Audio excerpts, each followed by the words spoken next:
your album "We Are the Plague" has been out for a couple of months now, and I assume that when you recorded the album, you had no idea what kind of environment it was going to be like when it was released. So, yeah, how do you feel about having to recontextualize the way the way your music is perceived because of events beyond your control? I mean, yeah, it's been very bizarre timing, as you say. It was all planned to be released this year anyway, and I actually had a meeting in early January with someone, and I said, "Oh, I hope an actual pandemic doesn't sweep the globe, haha." And then about a week later, coronavirus started hitting the headlines. So, yeah, it's certainly changed the meaning to a lot of people, I guess. I think some people think straight away that's what I'm talking about. But if I could react, write, record, and put out an album that quickly, I'd have a lot more out by now. Right. Well, it has been quite a while since you put out a couple of EPs about 8 or 9 years ago, was it? And then 8 years ago was the last EP, and then a bunch of singles since then. So. Yeah, and you did some work with Lydia Lunch too, am I correct? Yeah, did some just some additional vocals on a couple of records that she put out with Cypress Grove. Right, she comes from my hometown of Rochester, New York, so. Okay. Quite a character. She is that indeed. How did you get hooked up with her? It was through Cypress Grove, because we, just going back a few years, I met him when I was just quite randomly when I was touring in the UK. I played a show in London, and our paths crossed, and he asked me to do some recording for the Jeffrey Lee Pierce Sessions project. So right. Again, just did some additional vocals, and did some bits back and forth with him once I got back to Melbourne. So just recording stuff in my home studio and sending back to him. And and then he was doing these records with Lydia as well. So asked me to do some bits there. So very good. It was a nice little connection to make. And we're still doing some bits together now. So cool. Nice. So the songs that comprise the album "We Are the Plague," like you say, you had no idea what context they were going to be heard in at this point. So what were you thinking? What kind of got you to that point of coming up with these songs? We are the caged. We are the revolution. We are gloved hands. We are patron saints. Well, the title track was a reaction to, I guess, everything that's going on with the environment, really, and climate change, and that we're just not really doing a whole lot about it fast enough. And that's just something that I think about a lot, and I've always been really passionate about the environment, and I guess it's frustrating. I think a lot of people really care as well, but we just keep going round in circles with not strong leadership in most places. So I guess it's the same things that a lot of people are thinking about, and more so now. There used to be not much in the news about it at all if you go back, but it's really snowballed, and people are very aware now, and we're still not doing enough about it. So no, that's true. Yeah. And I guess that has some of that has a lot to do with what's going on overseas in the States with the whole fake news business and people choosing to believe whatever it is they want to believe, whatever is convenient for them, it seems like. That's and true. Of course, the climate change thing is rather inconvenient for a lot of people, I think.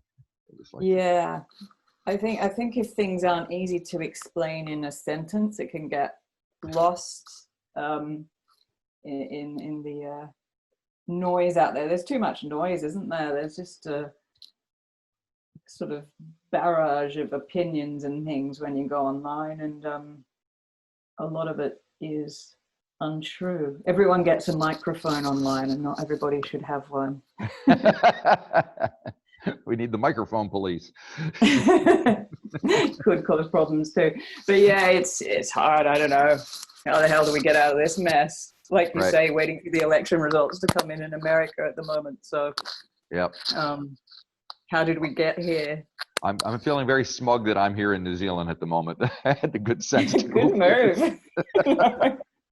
I don't know what else to say. Have you spent much time in New Zealand? I assume that you have, only because you're from Australia, and of course. I've never been. I've oh never my been. God. I know. I wish I had, and it looks so beautiful. I think when you live in Australia, you know, any overseas trips, it was always to go somewhere a bit different, you know, and you go, New Zealand's a bit like, you know, Australia. But of course, now I'm over this side of the world. I'm like, I really want to go there because it's far away again. But yeah, I'd love to come over there sometime. Now, speaking of Australia, you have a song, I think it's a third track. It's called Thylacine, if I'm pronouncing it. Yes. Yeah. Which is about the kind of the Tasmanian tiger wolf thingy that's been extinct. But I think there's been some sightings from time to time. So. Depending who you believe. Exactly. It would be good. I came in from the outside with the ghost of last night's memory, drawn to life. I do like to think that he's hiding down there somewhere, but I think there's been some pretty thorough investigations, so I don't know. If he is, there's not many of him down there, is there? Poor old Tassie tiger. Yeah. Yeah, he's I don't know if anyone doesn't know. It's they're called the Tasmanian tiger, but this extinct marsupial, and he I keep calling him he. Don't know why. It's like we're mates. I remember going to Tasmania with my dad when I was a kid, and there was an exhibit, obviously not, because that's the last one died at Hobart Zoo in 1936, I think, and they had this bit of footage. It's like a really sad bit of black and white footage of this last one pacing up and down its cage, and I remember even when I was very young, just it kind of hit me, and it was very sad. And you know, especially it was driven to extinction by various factors, but there was a bounty on them for a while. Same story, so yeah. Yes, we had the moas here in New Zealand. The similar thing happened to them. Giant flightless birds. Oh, yeah. Awful. So anyway. And there are piles of their bones around. You know, they dig up because they had the same problem. They were just like, people went nuts on them. But anyway, I hope this is cheering everybody up in lockdown. Let's change the subject. I want to talk about your guitar playing a little bit, if I can. Okay. So you play some wicked guitar on the record, and it's got a distinctive sound to it. And I was wondering, you know, if you have guitar players that you kind of took as inspiration, and kind of what you're thinking about when you're playing the guitar. Not fucking up. No, who are my inspirations? I love Kim Thayil from Soundgarden, is awesome. Right. Thurston Moore. I love lighter stuff like Duke Garwood's amazing. Elliott Smith for some lighter stuff. Yeah, I like sort of different, from the, you know, light finger picky to like some good rock riffs. I love Queens of the Stone Age, like especially their early stuff. Their first album has this like riff central. I love that. It's great. Yeah. And what am I thinking about when I'm playing? Yeah. I don't know. I guess I just sit and twiddle for hours, and things come out, don't they, when they sound good, and you stick with that. I don't really have much of a grand plan going into these things. Right. On the track You Were There, it kind of, the guitar player reminded me of Robbie Krieger from the Doors a little bit.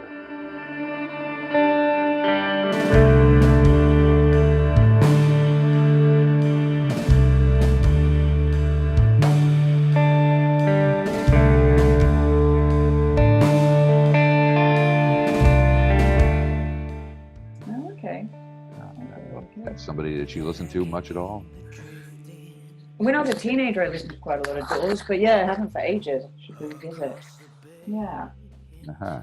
And what's your approach to videos? It seems to be a lot of, when you make your videos, there's a lot of black and white stuff flying around, and you kind of in the middle of it all. Come and lie next to me.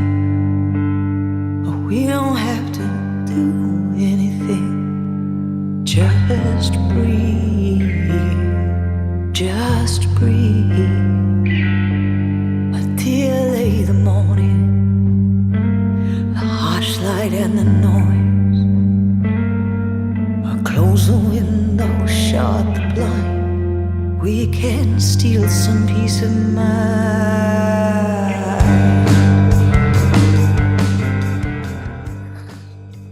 Well, the black and white thing, that started with my Instagram. Just, I don't know. Part of it's because I love black and white photography, and part of it is because I'm very bad with the Instagram thing at making decisions. And so I'd be there like with all these filters and things. I'm just like, black and white, let's run with that. And I don't have to think. So, but I also love the look of it. I do. It's, it just became a thing from there. So I stuck with it for the recent videos. But I've worked with a guy called Julian Hand on a few of the recent videos. Between him and myself and Gavin J, who plays a bass on the record as well, he's helped with parts of the filming and editing as well. A lot of stuff we had to do at home because of lockdown and things. So I was just getting creative with what could be done at home. The We Are the Plague video, there's projections over me, and that was, we'd planned to sort of go out and film some things for that, but got locked in March. So I thought, well, a projector would be good for lockdown anyway. It was a justification to buy that, and so then we got to make a video. Yeah, I don't know, it's just doing what you can on, there's always small budgets at the moment for DIY, so it's kind of fun just finding bits of footage and changing it. And are you a film fan as well? I am.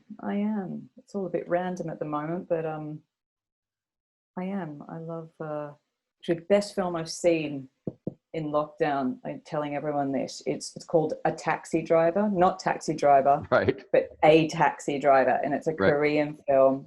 Okay. It's amazing. I saw Taxi Driver when it was released, and I'm still recovering from that. It was a full theater, and I had to sit in the front row. And at the end, there was just like blood everywhere. It was like, oh my god! I think it was. 15. This one's quite. Oh wow! This one's full on. I think I cried about 4 times. Do see it though, but it's about there was an uprising in a town, and there was sort of a media blackout, and this journalist goes in to investigate, but there's all this awful stuff happening. The students started protesting against martial law, and then it all got really ugly, and they were shooting them and doing all sorts of awful things. So anyway, it's about a historical thing that happened, but it's just amazing filmmaking. Yeah. Cool. Now getting back to music, so you mentioned Gavin, who plays bass on the record, and you have Jim McCauley, who also is the drummer with the Stranglers, or who has been. I don't know what the Stranglers, they're not. I don't know if they're still going concern these days. But so when you record with these guys, are you kind of live in the studio, or are you sending files back and forth? What's your process like? So for this record, we went and stayed for a week in it was just beginning of last year. God, I can't keep about the time at the moment. Yeah. We went to a studio called Oxford Studios in Oxfordshire. Right. And we tracked the band there. So we had about a week there. We tracked drums and bass and a bit of guitar. And then I also do audio work myself and producing. So I of my own stuff mainly, but I brought all the sessions back to my place, this very room, and did all the vocals, did bits of arrangement, did a lot of recording guitar here as well, and then went and reamped at Urchin Studios in London, where we mixed as well. Dan Cox there mixed the record, and yeah, so it was a bit of both, a bit of in the studio, and then just coming home and tinkering, and then going back to Urchin and finishing it off. And you mentioned you recorded your vocals. One of the tracks that I was thinking about, the River song, has a very intense kind of vibe and feel and vocal. Grey water, waist deep where the mangroves stop to stare at their own reflections. A cloth clings to whisper the frame, and the wind it whispers my name. How do you get yourself to prepare yourself to record something like that? I don't know. I mean, that song I've been performing, that's probably the oldest song on the record. That one is, I've been performing that live for probably almost since I started gigging. So 10 years or so. I was right. So I guess that one's kind of within me already, you know. But it was recorded in this room. It's changed a bit since then, but I did, because there's a bit of a ringing in here. All my vocals were done. I set up like a little vocal booth, but with microphone stands put up to as high as they can go, with like the bar across at the top, and then blankets over, and built like a cubby. Right. And it worked. It made things sound a bit better, but it was really fucking hot in there. So you'd do a few takes and then like come out for air, and so things got a bit weird, but it worked. So that's cool. That's one of the great things I love about doing these Zoom interviews. I asked somebody else the other day about his recording or whatever. He goes like, "Oh yeah, we did it right here, right behind." I was like, "Well, that's a new thing." That's pretty cool. Yeah, it is funny, isn't it? Going into everyone's lounge rooms, it's a bizarre time. Right. Yeah. Well, you do what you can. So after the River song, there's a song called "Angel Speak," which vocal-wise is much more, for want of a better word, very beautiful sounding, and not quite as so. Can you tell me a little bit about where that one came from? Oh, angel speak, hear the silence. Oh, angel speak, feel the night. That's probably my favorite song on the record, and it's the one that came just out of me, which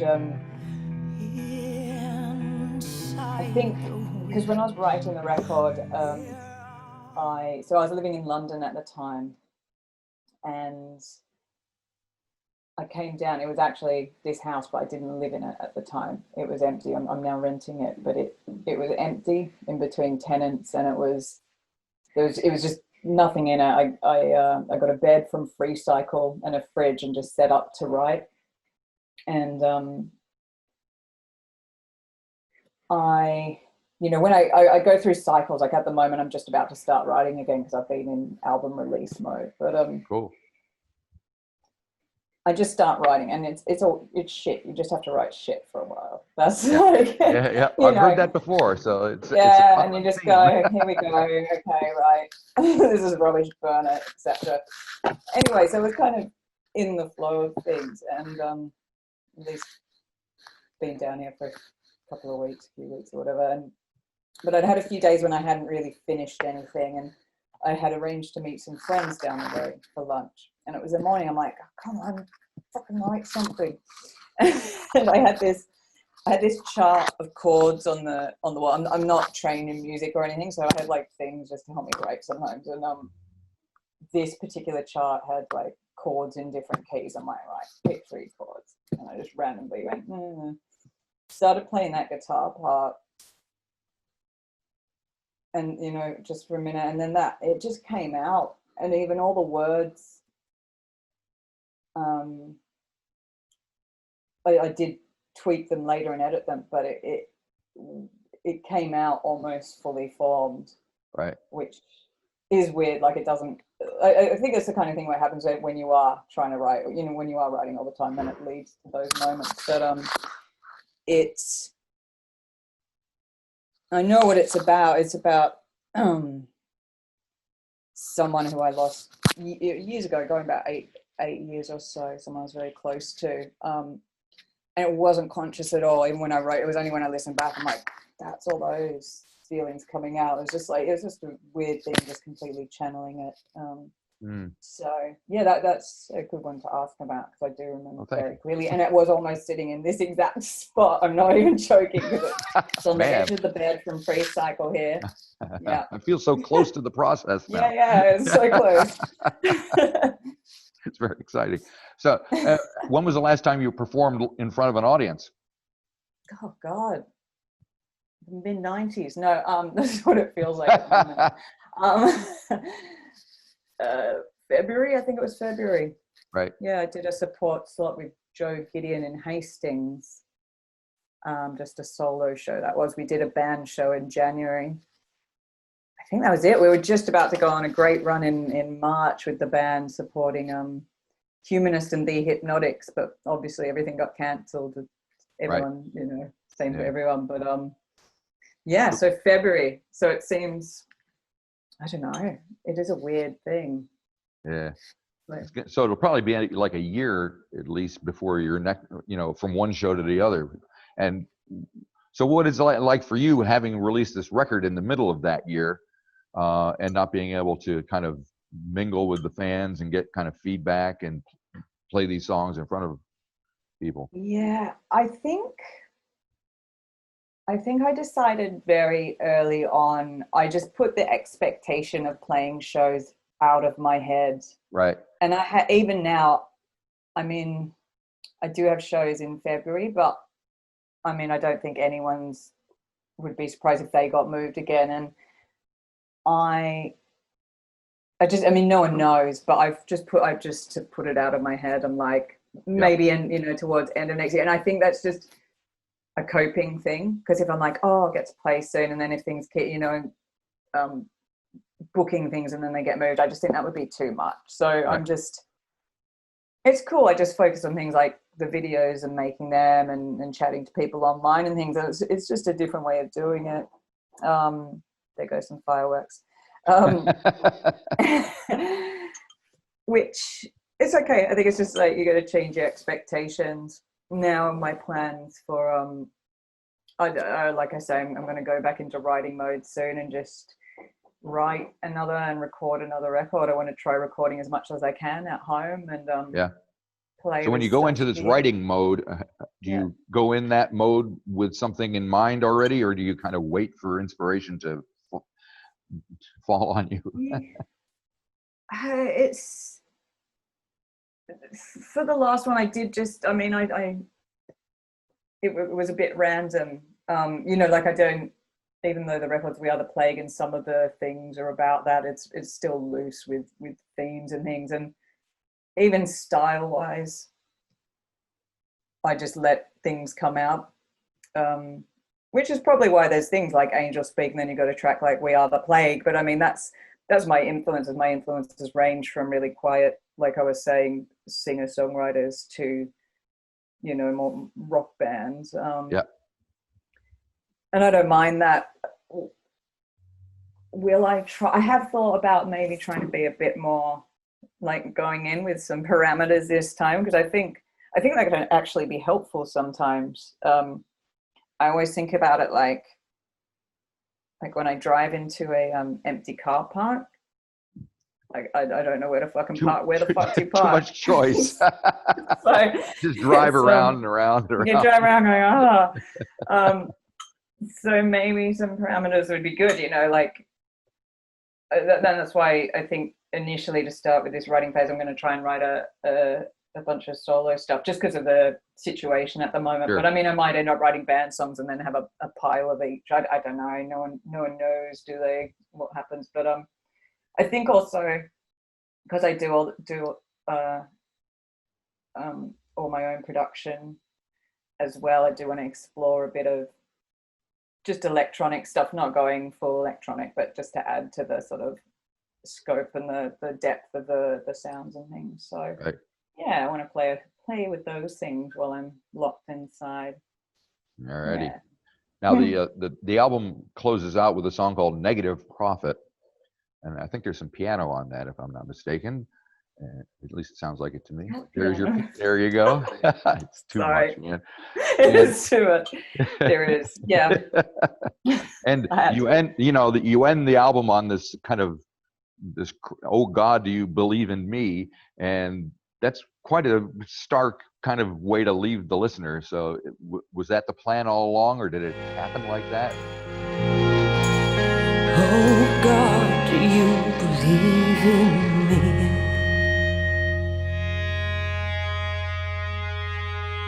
That happened like that. I mean, when I was deciding what order the songs should go in, I thought, you know, I liked that as a sort of ending point, not to resolve it all. I don't think people expect me to give them a rainbows and lollipops experience. Maybe that'll be the next record. Maybe that'll be the next one. Sunshine, lollipops, and roses. Probably, with all this inspiration around, it's going to be a real happy album. But that song,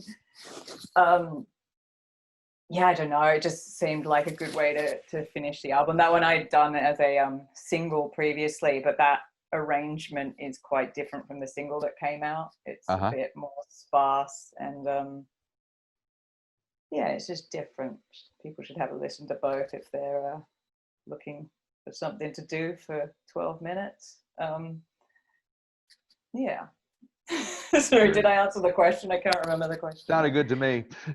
Okay, good, great. Thanks for the record. Is it out on vinyl as well? It is, yeah. I have to see if I can find vinyl, CD, or yeah. Very cool. All righty. Well, look forward to the next one. Start writing. Yeah, will do. No pressure. Thank you so much. Thank you very much. Bye-bye. Bye.